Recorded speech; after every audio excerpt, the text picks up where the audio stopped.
제가 이번에 설교를 준비하면서 굉장히 고민을 많이 했습니다. 이 본문이 사실은 참 잘 알고 있고 또 우리가 또 자주 듣기 때문에 어떻게 하면 새롭게 전할 수 있을까 그런 고민을 했습니다. 그런데 준비를 하면서 루터의 대교리 문답을 제가 조금 읽었습니다. 그 교회를 개혁한 아주 용감한 마틴 루터의 대교리 문답의 서문을 읽었는데 루터가 말하기를 그 교리 문답에는 아주 기초적인 내용이 들어 있습니다. 십계명, 사도신경, 주기도문 이렇게 세 가지가 들어 있는데 자기는 항상 말씀을 배울 때 어린아이와 같은 마음으로 배운다. 아주 늘 듣던 말씀인데도 불구하고 자신은 항상 처음 듣는 것처럼 그런 어린아이와 같은 마음으로 귀를 열고 마음을 열고 배운다고 했습니다. 이 시간에 우리가 오늘 말씀을 들을 때도 우리가 늘 들어왔던 말씀이지만 그 말씀이 다시 한번 선포될 때에 내가 듣고 싶은 말씀, 나를 다시 한번 회복시키는 말씀, 그러한 말씀이 되기를, 여러분에게 그러한 말씀이 비추어지기를 이 시간에 간절히 바랍니다. 하나님의 말씀을 관통하는 핵심 단어 그리고 주제가 몇 가지가 있습니다. 그 중에 하나가 오늘 말씀의 주제인 사랑입니다. 하나님은 우리가 사랑을 깨닫기를 원하십니다. 하나님이 성경에서 말씀하시는 사랑은 이 세상에서 말하는 사랑과 다릅니다. 단어는 같지요. 사랑이라는 그 단어는 동일합니다. 그러나 그 안에 담긴 내용과 본질은 하늘과 땅의 차이만큼 확연하게 다릅니다. 하나님은 우리가 그 사랑을 알기를 원하십니다. 성경에서 말하는 하나님이 말씀하시는 사랑을 알기를 원하십니다. 그리고 더 나아가서 그 사랑을 행하는 사람이 되기를 바라십니다. 그렇다면 우리는 이러한 질문이 생깁니다. 그렇다면 그 사랑은 어떤 사랑일까? 그리고 우리는 누구를 어떻게 사랑해야 할까? 첫째로 전심으로 하나님을 사랑해야 합니다. 하나님을 사랑하되 온 마음과 정성을 다하여 하라는 말입니다. 내 모든 것으로 진실되게 전심으로 하라는 것입니다. 오늘 본문에서 한 율법사가 예수님에게 질문했습니다. 예수님, 선생님, 율법 중에서 어느 계명이 크니까? 이때 예수님의 가르침이 권세가 있고 너무 탁월해서 사두개인들이 대답할 수 없는 것을 많은 바리새인들이 듣고 모였습니다. 그리고 그 중에 한 율법사가 나와서 예수님을 시험하기 위해서 질문했습니다. 얼마나 예수님이 탁월한지 직접 확인하고 싶었던 것으로 보입니다. 여기에서 율법은 10계명으로 볼 수 있습니다. 10가지 계명 중 어느 것이 크다고 물으면 여러분은 어떻게 대답하시겠습니까? 10가지 계명이 있는데 이 중에 어느 것이 가장 큽니까? 라고 묻는다면 여러분은 어떻게 대답하시겠습니까? 사실 10가지 계명이 다 중요한데 하나도 뺄 수 없는데 그 중에 첫째 되는 계명이 무엇입니까? 가장 큰 계명이 무엇입니까? 라고 묻는다면 어떻게 하시겠습니까? 율법사가 참으로 쉬우면서도 난감한 질문을 했습니다. 그런데 우리 예수님이 곧바로 지혜롭게 잘 대답해 주셨습니다. 오늘 본문 37절과 38절에 이렇게 말씀합니다. 우리 다 함께 읽어보겠습니다. 시작. 예수께서 이르시되 내 마음을 다하고 목숨을 다하고 뜻을 다하여 주 너의 하나님을 사랑하라 하셨으니 이것이 크고 첫째 되는 계명이요. 아멘.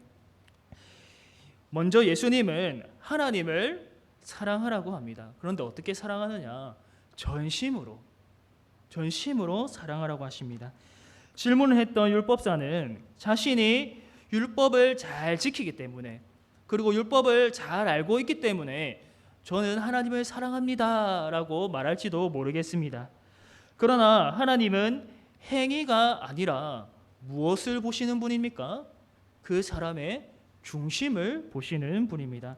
하나님은 행위 그 자체를 보지 않으시고 그 행위 이면에 있는 마음을 보십니다. 무슨 행위를 하든지 네가 나를 사랑하느냐? 네가 정말로 나를 사랑해서 이렇게 하느냐라고 물으십니다. 겉으로 계명을 잘 지키는 것처럼 보이고 여러 사람들이 볼 때에 저 사람 의롭다, 저 사람 경건하다라고 말할지 모르겠지만 진실된 마음으로 하지 않는다면 하나님을 사랑하지 않는 것입니다. 예배도 드리고 기도도 하고 헌금도 하고 봉사도 하고 할 건 다 하지만 마음으로 하는 것이 아니라면, 진실된 것이 아니라면, 사랑이 아니라면 하나님은 받지 않으십니다. 너무한 거 아니냐라고 말하실 수 있습니다. 그렇게 힘들이고 했는데 이 노력을 어떻게 안 받아주실 수가 있느냐라고 말하실 수도 있습니다. 그러나 우리 하나님은 사람과 다릅니다. 사람은 그 행위에 속을 수도 있습니다. 이 사람이 나를 좋아하구나, 이 사람이 나를 사랑하구나, 그렇게 생각할 수도 있습니다. 하지만 하나님은 행위가 아니라 중심을 보시기 때문에 네가 정말 나를 사랑하는지 안 하는지 훤히 꿰뚫어 보십니다. 우리는 그러한 하나님 앞에서 살아갑니다. 지금도 우리는 그러한 하나님 앞에 있습니다. 하나님 앞에서 아무것도 감출 수 없습니다. 모든 것이 환하게 드러납니다. 문제는 무엇이냐면 하나님을 내 마음대로 사랑할 수 있냐는 것입니다. 하나님을 내가 사랑할 수 있다면 힘과 정성을 다하면 됩니다. 열심히 노력해서 하나님께 지극정성으로 섬기고 사랑하면 됩니다. 하지만 안타깝게도 우리 안에는 하나님을 사랑할 수 있는 마음이 없습니다. 아담의 후손들은 하나님을 사랑하기보다 하나님을 이용하려고 합니다. 하나님으로 인해 내가 덕을 보려고 합니다. 사랑하는 것처럼 속이고 무언가를 얻으려고 합니다. 좋지 않은 예를 든다면 헌금을 드린다면 내가 열심히 일주일 동안 수고해서 또 한 달 동안 수고해서 헌금을 드렸는데 순수하게 하나님께 드리기보다 하나님 내가 이만큼 드렸으니까 그 이상으로 내게 갚아 주시옵소서, 갑절로 돌려 주시옵소서, 그렇게 기대를 가지고 드리는 것이지요. 하지만 사실 생각해 보면 하나님이 이미 우리에게 많은 것을 주셨습니다. 헌금은 내가 무언가를 얻기 위해서 드리는 것이 아니라 이미 내가 너무나도 많이 받았고 감사하기 때문에 하나님께 그 감사의 표현으로 드리는 것이지요. 하나님이 내게 물질적인 복으로 갚아주시지 않는다고 해도 이미 하나님은 우리에게 차고 넘치도록 부어주셨습니다. 이 세상의 모든 것이 사실은 하나님의 것이지요. 제 것이 하나도 없습니다. 내가 일해서 수익을 얻을 수 있는 것도, 그 값을 받을 수 있는 것도 하나님이 내게 건강을 허락해 주셨기 때문이고 직장을 허락해 주셨기 때문이고 그 모든 환경을 제공해 주셨기 때문에 우리가 또 일할 수 있고 수익을 얻을 수 있고 헌금을 드릴 수 있는 것입니다. 이 몸조차도 하나님이 주신 것입니다. 하나님께서 우리 몸에 있는 핏줄 하나라도 끊어지게 하신다면 우리가 바로 죽음에 이르지 않습니까? 우리 안에서 심장이 뛰고 있는데 이 심장이 5분이라도 멈춘다면 우리는 바로 죽음에 이르지 않습니까? 내 것이라고는 하나도 없는 존재가 하나님을 위해 내가 이렇게 했습니다라고 자랑할 것이 아무것도 없습니다. 그렇게 자랑하는 자는 아직 성숙하지 못한 신앙인입니다. 어릴수록 부모의 은혜를 잘 모릅니다. 철이 없어서 부모가 어릴 때 자신에게 얼마나 희생을 많이 했는지 잘 모릅니다. 그러나 자랄수록 부모가 나를 위해서 얼마나 많이 희생했는지 알게 됩니다. 또 자녀를 키우게 되면 부모님이 나를 위해서 얼마나 잠 못 자고 돌보셨는지 깨닫게 됩니다. 우리도 믿음이 자랄수록 하나님이 내게 베푸신 은혜가 얼마나 큰지, 이미 내게 그 사랑이 얼마나 많이 부어졌는지 깨닫게 됩니다. 그렇다면 우리가 하나님을 어떻게 사랑할 수 있는가? 어떻게 사랑하라는 계명을 지킬 수 있는가?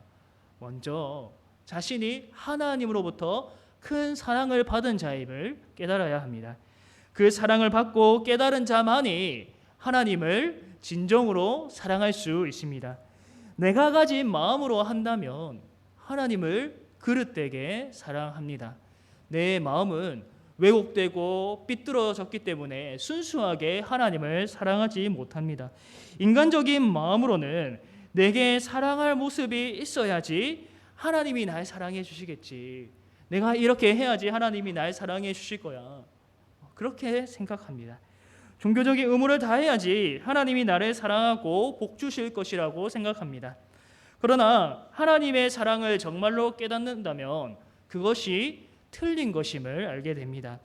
하나님의 사랑은 우리가 이렇게 하고 저렇게 해서 주어지는 것이 아닙니다. 하나님이 사랑이시기 때문에 주어집니다. 로마서 5장 6절에서 8절에 이렇게 말씀합니다. 우리가 아직 연약할 때에 기약대로 그리스도께서 경건하지 않은 자를 위하여 죽으셨도다. 의인을 위하여 죽는 자가 쉽지 않고 선인을 위하여 죽는 자가 혹 있거니와 우리가 아직 죄인 되었을 때에 그리스도께서 우리를 위하여 죽으심으로 하나님께서 우리에 대한 자기의 사랑을 확증하셨느니라. 아멘. 우리가 아직 연약할 때에, 경건하지 않을 때에, 의인되지 않았을 때, 죄인 되었을 때에 그리스도께서 우리를 위해 죽으셨습니다. 의인을 위해서 죽는 자가 많지 않죠. 쉽지 않습니다. 선인을 위하여서, 착한 사람을 위하여서 죽는 사람이 혹 있을 수 있습니다.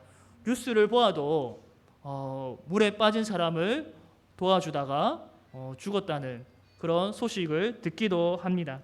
하지만 이 세상에 아무리 양심이 뛰어난 사람이라도 죄인을 위해서 죽는 사람은 없습니다. 나쁜 사람, 세상에서 악한 사람, 죄를 많이 지은 사람을 위해서 죽는 사람, 자기에게 호의적이지 않은 사람을 위하여 죽는 사람은 없습니다. 가족을 위해서도 죽는 게 쉽지 않은 일인데 죄인을 위해서 죽는다. 말이 안 되는 것입니다. 하지만 예수님은 어땠습니까? 3년간 함께했던 제자들이 떠나갔음에도 십자가의 길을 포기하지 않았습니다. 우리 하나님의 사랑은 그럼에도 불구하고의 사랑입니다. 하나님의 사랑이 자신에게서 무한히 흘러나오기 때문에 내 영혼이 연약하고 경건하지 않고 그리고 죄인 되었을지라도 하나님 자체가 사랑이기 때문에 우리를 사랑해 주십니다. 그럼에도 불구하고 사랑해 주십니다. 지금 이 순간 우리가 예배 자리에 나왔는데 일주일 동안 우리는 얼마나 하나님의 말씀에 순종하며 살았습니까? 얼마나 하나님을 사랑하며 살았습니까? 우리는 얼마나 거룩하고 의롭게 살았습니까? 우리는 완벽하게 살지 못했습니다. 그러나 우리가 이 시간 하나님 앞에 나올 수 있는 것은 하나님의 사랑이 우리 행위의 근거에 있지 않고 하나님 자체가 이미 사랑이시고 또 그리스도 안에서 우리를 사랑하신다고 선언해 주셨기 때문에 우리는 그 은혜를 의지하여서 담대하게 나아갈 수 있는 것입니다. 우리가 여전히 연약함에도 불구하고 신실하게 우리를 하나님의 백성으로 불러주시고 지금 이 순간도 그렇게 대우해 주십니다. 그러니 사랑하는 성도 여러분, 그 은혜를 먼저 깨달으시기를 바랍니다. 이 시간에 나아올 때에 내가 무언가를 한다기보다는 주님, 내가 은혜 받기를 원합니다. 하나님의 은혜가 아니면 내가 단 한순간도 설 수 없습니다. 하나님의 사랑이 아니면 내가 감히 하나님의 보좌 앞에 나아갈 수 없습니다. 하나님의 그 사랑이 내게 부어지지 않는다면, 내가 은혜로 충만해지지 않는다면 일주일 동안 내가 세상에서 승리하며 살아갈 수 없습니다. 은혜 받기 원합니다. 내게 부어주시옵소서. 그러한 간절한 마음으로 나아와야 합니다. 하나님이 주신 사랑을 깨달을 때 우리는 그때야 비로소 하나님을 사랑할 수 있습니다. 사랑하는 성도 여러분, 그 사랑으로 하나님을 사랑하십시오. 하나님을 사랑함으로 섬기십시오. 그럴 때 하나님을 사랑하라는 계명이 내게 무거운 의무가 아니라 자유로운 기쁨으로 다가올 것입니다. 둘째로 내 자신같이 이웃을 사랑하라입니다. 이웃을 사랑하되 이기적인 사랑에서 벗어나서 사랑하라는 것입니다. 오늘 본문 39절에는 이렇게 말씀했습니다. 39절 말씀 우리 함께 읽어보겠습니다. 시작. 둘째도 그와 같으니 내 이웃을 내 자신같이 사랑하라 하셨으니. 예수님께서는 십계명을 하나님 사랑 이후에 이웃 사랑으로 요약해 주셨습니다. 이웃 사랑에 관한 계명을 우리가 바라보고 이해할 때에 중요한 것이 있습니다. 하나님 사랑에 관한 계명과 이웃 사랑의 계명이 연결되어 있다. 이것이 따로 떨어져 있는 것이 아니라 연결되어 있다는 것입니다. 하나님 사랑과 이웃 사랑을 결코 떨어질 수 없습니다. 그리고 첫째 되는 계명은 하나님의 사랑이고 그 둘째도 그와 같다고 했는데 이 말은 그 둘의 본질이 같다는 것입니다. 하나님 사랑은 다르고 이웃 사랑은 다르다는 것이 아니라 그 사랑의 본질이 같다는 것입니다. 우리가 십계명 중에 단순히 살인하지 않고 또 간음하지 않았다고 해서 이웃 사랑을 실천하고 있다고 말할 수 없습니다. 그것조차도 이웃 사랑이지만 그게 이웃 사랑의 전부는 아닙니다. 율법주의자는 단순히 명시적인 계명을 지켰다고 해서 내가 순종했습니다, 이웃을 사랑했습니다라고 착각합니다. 내가 이것을 지켰으니까 저는 의롭습니다라고 말합니다. 하지만 예수님은 마태복음 5장에 나오는 상상설교에서 십계명을 더욱 확대해서 가르쳐 주셨습니다. 형제에게 노하는 자마다 심판을 받게 되고 형제에게 욕하는 자마다 공회에 잡혀가게 되고 미련한 놈이라 하는 자는 지옥불에 들어가게 되리라고 했습니다. 단순히 생명을 해치는 행위뿐만 아니라 그 사람을 향하여서 욕하고 미련하다 하고 상처 주는 말을 하고 업신여기는 그 모든 것이 살인이다라고 말했습니다. 또한 음욕을 품고 여자를 보는 자마다 이미 간음하였다고 했습니다. 자기 아내에 의해 하나님이 허락하신 그 아내와 남편에 의해 다른 대상에게 음욕을 품는다면 이미 간음하였다. 마음으로 짓는 죄도 이웃을 사랑하지 않는 것이다 라고 말씀하셨습니다. 예수님의 이러한 해석대로라면 여러분 우리는 이미 살인을 했었고 또 이미 간음을 한 자들입니다. 아닙니다. 저는 지금까지 단 한 번도 살인하지 않았고 간음하지 않았습니다. 이렇게 말할 수 있는 사람이 우리 가운데 누가 있겠습니까? 그런 사람은 이 땅에 단 한 사람도 없습니다. 우리가 이렇게 볼 때에 이웃 사랑의 계명도 내 힘으로 불가능한 것임을 알게 됩니다. 살인하지 말라는 계명 이 하나조차도 지킬 수 없는 연약한 존재가 바로 우리들입니다. 그렇다면 내 힘으로 안 되면 어떻게 이웃을 참되게 사랑할 수 있는가? 하나님 사랑과 이웃 사랑은 본질이 같다고 했습니다. 하나님 사랑과 이웃 사랑은 서로 연결되어 있습니다. 떨어질 수 없습니다. 따라서 하나님을 사랑하는 사람이 이웃을 진정으로 사랑할 수 있습니다. 가장 큰 계명이 하나님의 사랑이고 둘째도 그와 같다고 했는데 즉 첫째로 하나님을 사랑하는 사람이 둘째로 이웃을 사랑할 수 있다는 말입니다. 하나님을 사랑하지 않으면서 이웃을 사랑한다? 불가능합니다. 자신의 힘과 자신의 본성으로는 하나님이 요구하시는 그 이웃 사랑을 실천할 수 없습니다. 또 이웃을 사랑하는데 하나님은 사랑하지 않는다? 이것도 불가능합니다. 하나님의 사랑이 아니면 이웃을 진정으로 사랑할 수 없기 때문에 아무것도 사랑할 수 없습니다. 예수님께서 이웃을 사랑하라고 할 때에 어떻게 사랑하라고 하셨습니까?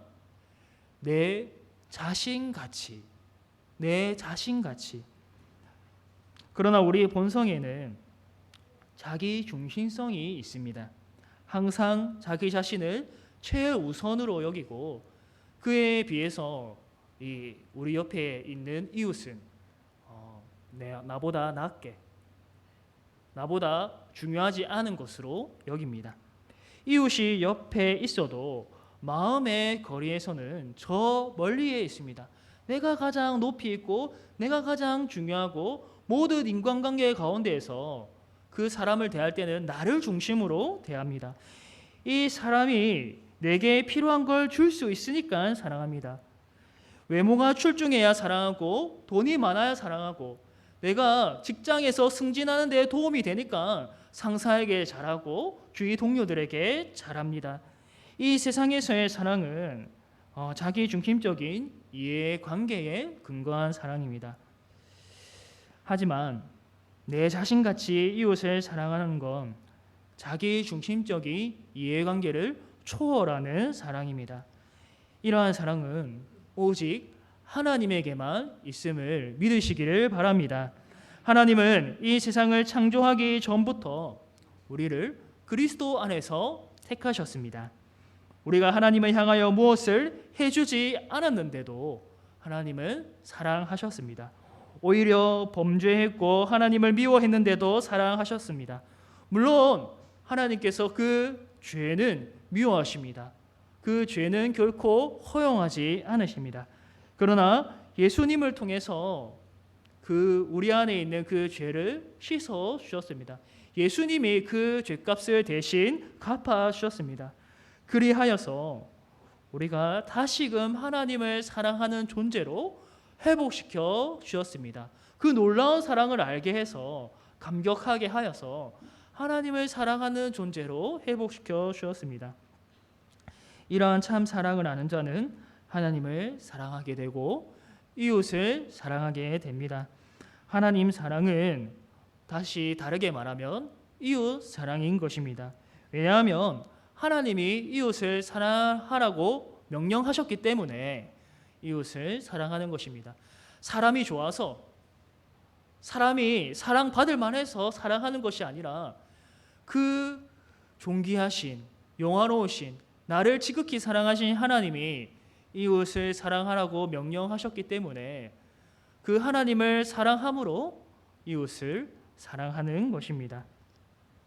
정말 하나님을 사랑하는 사람인 줄 어떻게 알 수 있는가?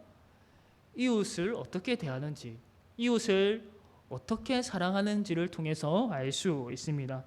형제를 업신여기는 자는 하나님을 사랑하는 사람이 아닙니다.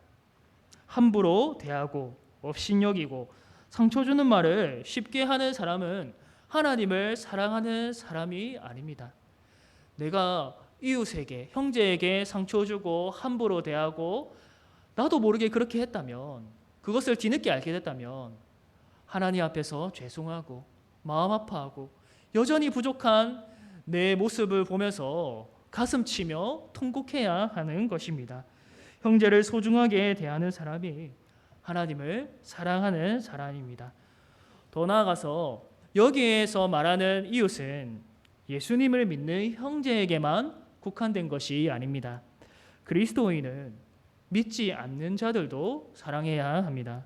왜냐하면 하나님이 믿지 않는 자들에게도 은혜를 베푸시기 때문입니다. 그들이 은혜를 모를 때 하나님은 그들에게도 동일하게 해를 비춰주시고 또 비를 내려주십니다. 그렇기 때문에 그리스도인들은 이웃에게 이러한 하나님의 보편적인 사랑을 나타내야 됩니다. 또한 그리스도의 향기를 풍겨야 합니다. 그러면 불신 이웃을 사랑하는 최고의 방법은 무엇일까요? 그것은 바로 복음을 전하는 것입니다. 교회로 초청하는 것입니다. 그들이 하나님의 사랑을 깨닫고 그분에게로 돌이킬 수 있도록 내가 복음의 통로와 수단이 되는 것이 최고의 이웃 사랑입니다. 베드로가 이 안진뱅이에게 줄 수 있는 것이 무엇이었습니까? 가장 줄 수 있는 좋은 것이 금과 은이 아니라 예수 그리스도 그분이었습니다. 가장 이 세상에 좋은 선물은 예수 그리스도입니다. 그렇기 때문에 우리는 전도해야 되고 불신 가족에게 그리스도의 그런 향기가 되어 주어야 하는 것입니다. 그것이 가장 좋은 선물이고 가장 최고의 이웃 사랑입니다. 그러므로 여러분, 하나님의 그 사랑으로 이웃을 사랑하시기를 바랍니다. 형제를 소중히 대하고 이웃에게 또 여러 모양으로 하되 특히 불신 이웃에게는 복음을 전하고 교회로 초청하시기를 바랍니다.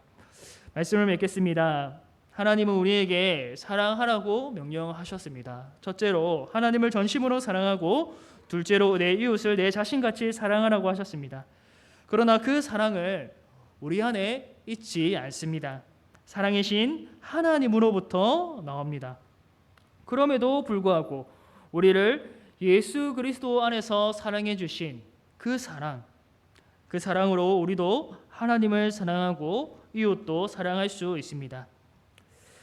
하나님께서 우리에게 사랑하라고 명령하셨는데 하나님의 사랑이 부어질 때 우리는 사랑하게 되는 존재로 자라가는 게 아닌가 싶습니다.